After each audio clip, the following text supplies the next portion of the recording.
Welcome to our 16th episode of Child Sexual Abuse Prevention by Zina podcast. And I'm your host, Zina Poncel. Today's podcast is part 2 of a 4-part series on human trafficking. Now, if you listen to the last one I did, which was part 1, the previous podcast, it actually stated that there would only be 3 parts in this series.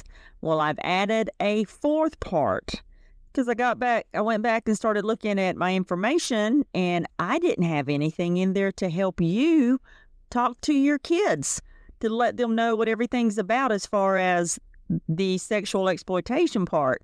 So I thought, I need to add a section, give you guys some additional websites, some video clips, things like that, or that have video clips that y'all can go to provide information to your children, because your children definitely need to be educated on this, because often they're by themselves with their phones or their tablets or any other technical device where other people can access them. All right, so what we're going to be going over today is the definition of CSEC and what it entails. I'm going to go over the age of entry into the human trafficking as far as the sexual exploitation component of it, the different types of sexual exploitation of our children, the gender preference, even though both genders are being trafficked through sexual exploitation. I'll go over some statistical data. I'm going to go over which countries are more prominent in this horrific crime against our children. First, I am going to just do a quick review of human trafficking, and then I'm going to focus more on CSEC, and the rest of the podcast will be specifically to CSEC. So human trafficking, it involves the recruitment, transportation, transfer, harboring, or receipt of people through force for various forms of exploitation. And some of those forms include forced labor, sexual exploitation, slavery, servitude, and the removal of organs. Any age can be a victim, adults or children, and either gender. When I mention commercial sexual exploitation of children, which is also known as CSEC, which is SCEC, I'm referring to sexual activities involving children under 18 years of age in exchange for money, goods, services, or other benefits, including the promise of such benefits. So there may not be an exchange of those services. It might mean they promise them something. This exploitation is a form of human trafficking, kind of like a little subset of it, and includes several severe forms of abuse, such as child prostitution, child pornography, sex tourism, online exploitation, and trafficking for sexual purposes. So under child prostitution, that's where children are coerced or manipulated into engaging in sexual acts with adults in exchange for money or other forms of compensation. Under child pornography, you have the production, distribution, and consumption of explicit images or videos involving children. This includes the live streaming of sexual acts. With sex tourism, that's the exploitation of children by individuals traveling from their home country to another country specifically to engage in sexual activities with minors. Online exploitation is when the children are exploited through the internet, where they may be groomed, coerced into performing sexual acts via webcams, or have explicit images and videos shared online. And then there's trafficking for sexual purposes, where children are trafficked within or across borders. Basically, they're sold. When I say trafficked, I'm talking about they're selling them. They're selling our kids. Children are trafficked or sold within or across borders to be exploited sexually. This often involves organized crime networks. Now, these organized crime networks, it's a complete business to them. They've got their accountant, they've got the person that oversees it, they have all these other people that work for them so they can obtain children and sell them for sex acts. As far as gender and gender statistics, as well as the age of entry for children involved in CSEC, it shows certain trends based on various studies and reports. And I'll mention which ones they are moving forward. So as far as the gender statistics, predominantly female, so the majority of CSEC victims are girls. Studies and data from organizations like the National Center for Missing and Exploited Children and Polaris indicate that females constitute a significant proportion of those kids that are exploited. Now, also according to Polaris, approximately 94% of the sex trafficking victims they identified in 2019 were female. As far as boys, they are also at risk, and they are often underreported or underidentified. Estimates suggest that a substantial minority of victims are male, and they are disproportionately represented among the homeless and runaway populations, increasing their vulnerability to exploitation. Now, as far as age of entry, the average age, based on statistical data, the studies that I'm looking at, the average age of entry into CSEC in the United States is commonly reported to be between 12 and 14 years old. And this is supported by multiple studies and organizations, including the Urban Institute and the, again, National Center for Missing and Exploited Children. Now, vulnerability during adolescence is elevated. So adolescence is a critical period where factors such as lack of stable housing, previous abuse, and emotional manipulation by traffickers contribute to increased vulnerability. Many victims are recruited or forced into exploitation during these early teenage years. So it's really important to communicate with your kids and let them communicate with you. I don't mean a one-way communication between you and them. You have got to have open communication back and forth with your kids to better educate them on CSEC and all kinds of things in life, because you need to be their go-to person. You need to be the person, if they're feeling funny about something doesn't feel right, that they're coming to you. All right, specific findings from the National Center for, again, Missing and Exploited Children. They report that 1 in 7 runaways reported to them in 2020 were likely victims of sex trafficking, with the majority being females aged 12 to 17. How do CSEC traffickers get a hold of our children? How do they trick them? How do they manipulate them? CSEC traffickers, they use various methods to manipulate and coerce children into exploitation. Some of the common tactics that CSEC traffickers use to obtain our children are grooming, false promises, manipulation, debt bondage, physical force or threats, social media and technology, and trafficking networks. Now, under grooming, this is where a trafficker often builds relationships with children, gaining their trust and emotional dependence over time. They may offer the kids gifts, they definitely offer them attention, or promises of a better life to create a sense of loyalty and obligation. Under false promises, trackers deceive children and their families by offering false opportunities for education, employment, or a better living situation. They exploit vulnerabilities such as poverty, lack of educational opportunities, or family instability. Through manipulation, traffickers use psychological manipulation and emotional coercion to control children. This can include threats, intimidation, isolation from friends and family, or exploiting feelings of shame and guilt. Through the tactic of debt bondage, and I know this is only audio and not video, so it's DEBT, debt bondage, traffickers may force children into that debt bondage, claiming the kids owe money for transportation, accommodation, or other expenses. This debt becomes a tool of control, keeping victims trapped in exploitative situations. Physical force or threats. In some cases, traffickers use physical violence or threats of harm to intimidate children into compliance. This can include threats against the child or their family members. Social media and technology. Traffickers increasingly use social media and online platforms to target and recruit vulnerable children. They may use fake profiles. Many of y'all have already heard about that. They may use fake profiles, online games, or chat rooms to establish contact and to manipulate children. Trafficking networks is where traffickers operate within organized networks that span local, national and international boundaries. These networks may involve multiple individuals who play different roles in recruitment, transportation, exploitation, and sale of the children. And the last one I just mentioned, the trafficking network, was also mentioned earlier under where I was defining sexual exploitation.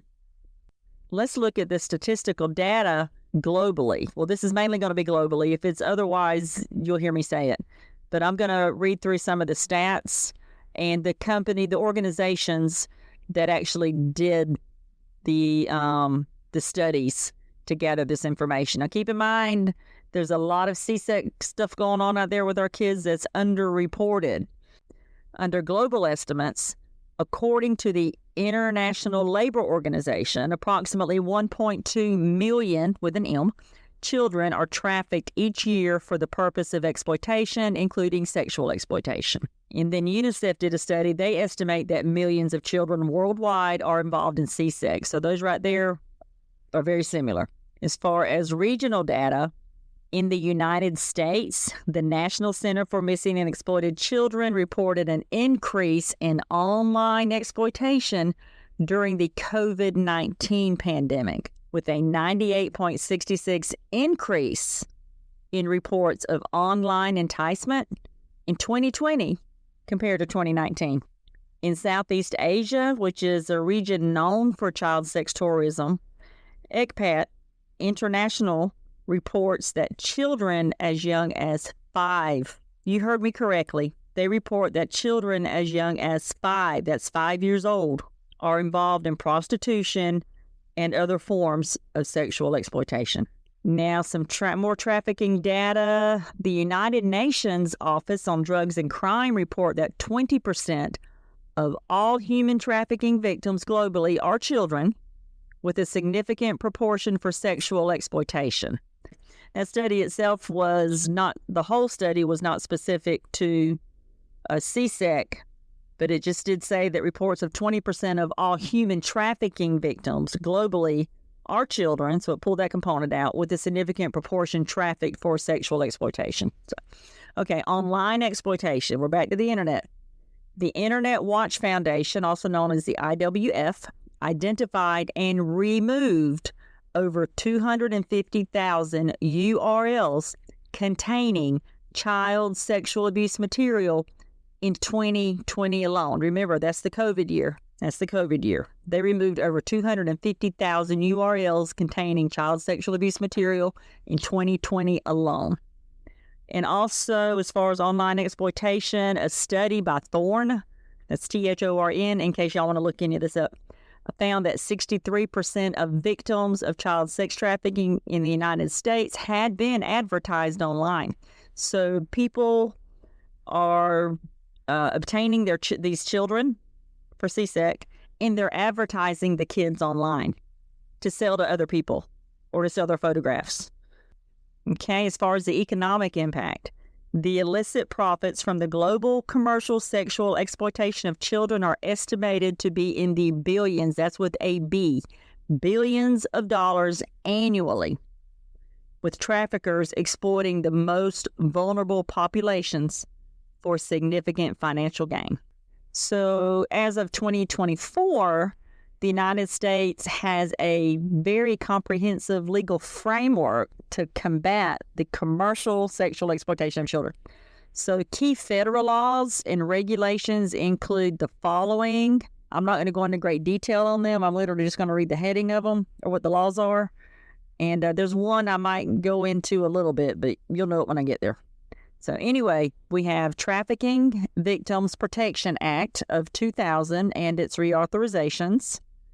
There is the Protect Our Children Act of 2008, Justice for Victims of Trafficking Act of 2015, Stop Enabling Sex Traffickers Act and Allow States and Victims to Fight Online Sex Trafficking Act of 2018. Yes, and that was all one big long one. The Mann Act, in the parentheses around that one, next to it had White Slave Act of 1910, and I thought, what the heck is that? So I pulled it up, and it is this. Although originally enacted to combat interstate prostitution, the Mann Act has been used to prosecute individuals who transport minors across state lines for the purpose of sexual exploitation. And that is pulled from 1910.